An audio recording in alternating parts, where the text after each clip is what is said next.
अंडमान निकोबार द्वीप समूह का भरोसेमंद YouTube news channel the echo of India. शीफास mainland health care Andaman Nicobar Shri Vijayapuram में लेकर आए हैं फ्री फर्टिलिटी और गायनिक कैंप इस महीने की 25 और 26 तारीख को सुबह 10 बजे से शाम 4 बजे के बीच गुरुद्वारा लेन स्थित शीफा मेनलैंड हेल्थ केयर में निःशुल्क फर्टिलिटी और गायनिक कैंप।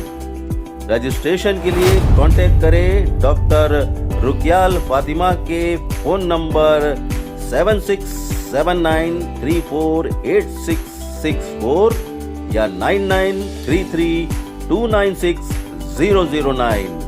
तो याद रखिएगा, इस महीने की 25 और 26 तारीख को सुबह 10 बजे से गुरुद्वारा लेन स्थित शीफा मेनलैंड हेल्थ केयर में फ्री फर्टिलिटी और गायनिक कैंप। तुरंत संपर्क करें शीफा मेनलैंड हेल्थ केयर से। ऑन द स्पॉट 25 तारीख को भी मौके पर भी आकर इस सुविधा का लाभ उठाया जा सकता है।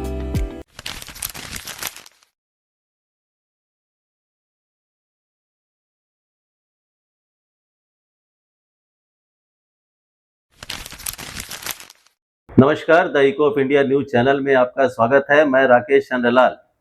अंडमान निकोबार द्वीप समूह में परिवहन सेवा को और बेहतर बनाने के प्रयास किए जा रहे हैं और इस दिशा में परिवहन विभाग की ओर से कई कदम उठाए जा रहे हैं।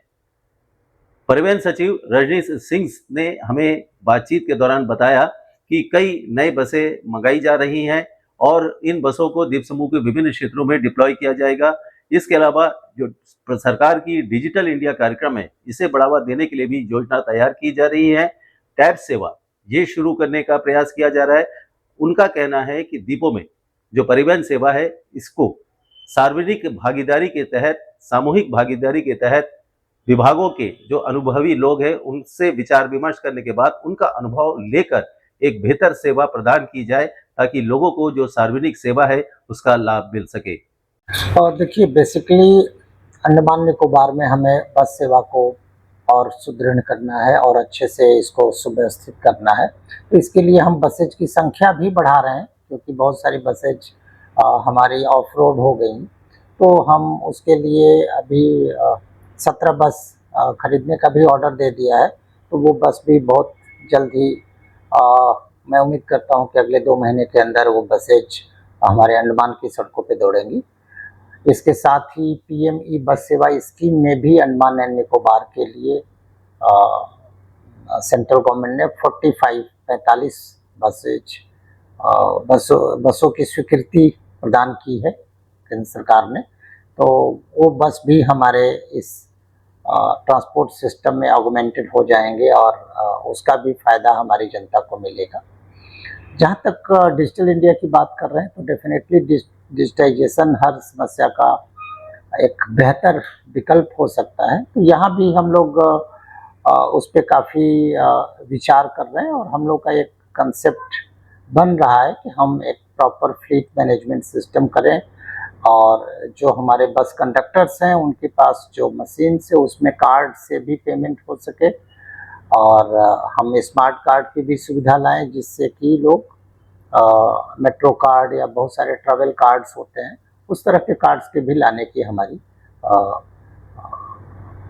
प्रपोजल्स है, प्रस्ताव है। उस पर हम उसको जल्दी ही कार्यान्वित करेंगे। ये आपने जो बताया था प्रधानमंत्री ई बस, तो ये आने के बाद में किन किन क्षेत्रों में डिप्लॉय किया जाएगा, कब तक आ जाएंगे? अभी थोड़ा समय लगेगा इसमें, क्योंकि बेसिकली इसमें केंद्र सरकार ही टेंडर वगैरह करती है और उसके केंद्र सरकार की एजेंसी, और उसके बाद वहाँ से बसें जाते हैं। तो थोड़ा सा समय लगेगा क्योंकि सारे स्टेट्स को ये बस प्रोवाइड करते हैं। बट मुझे उम्मीद है कि इस फिनेंशियल ईयर में ये बसेज आने की संभावनाएँ हैं। और डिप्लॉयमेंट की जहाँ तक बात है, नॉर्थ एंड मिडिल अंडमान से काफ़ी डिमांड्स आ रही है, तो वहाँ पे भी हमें डिप्लॉयमेंट करना है। श्री विजयपुरम में भी करेंगे। तो हम लोग स्थिति का असेसमेंट करेंगे, लोकल एडमिनिस्ट्रेशन से, लोकल पीपल से बात करके कंसल्टेशन करके कि कहाँ पे कितनी ज़रूरत है, ज़रूरत के हिसाब से हम इनका डिप्लॉयमेंट करेंगे। टूरिस्ट से इतने जो फ्लो बढ़ रहे हैं उसको देखते हुए कैब सेवा शुरू करने का कोई योजना है? कैब एग्रीगेटर स्कीम हमने अभी नोटिफाई किया था और उसमें हमने एप्लीकेशंस इनवाइट किए थे। अभी हमारे पास 2 एप्लीकेशंस आए हुए हैं और उन दोनों एप्लीकेशंस पे हमारी एसटीए जो स्टेट ट्रांसपोर्ट अथॉरिटी है वो डिसीजन लेती है। तो स्टेट ट्रांसपोर्ट अथॉरिटी की मीटिंग अगले सप्ताह में हम प्रस्ताव कर रहे हैं कि उसकी मीटिंग की जाए और उसमें फिर हम डिसीजन लेंगे और उसके बाद ये एग्रीगेटर स्कीम का फ़ायदा लोगों तक पहुँचेगा। रोड साइड प्रॉब्लम को सॉल्व करने के लिए आप लोग कुछ प्लान कर रहे हैं, कुछ सोच रहे हैं, कुछ स्टेप ले रहे हैं, अगर बोलना चाहे इसके बारे में?